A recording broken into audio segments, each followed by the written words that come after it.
Hello everyone! Welcome back to my channel. For today's video ay ipapasilip ko lang po sa inyo sandali ang kaganapan po dito sa amin dahil ilang buwan na po itong Sunday lockdown po. So, ipapasilip ko lang po sa inyo sandali. Pero bago pa yan ay sa mga bago pa lang po sa channel ko na hindi pa nakapag-subscribe, please subscribe na po. At ito po ang yung share ko sa inyo na today po ay close kami dahil sumunod po kami sa protocol po dito sa Jensen. Dapat ay close ang mga establishment basta Sunday po. So halika, silipin na natin ang kaganapan po dito sa aming lugar.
Ibang mga tindahan po na nag-close.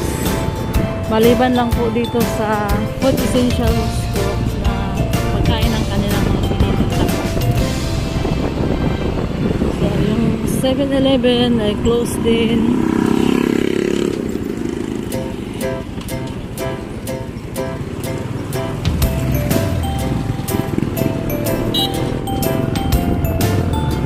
Terrible, closed din. J&G Big Shop, Barber Shop.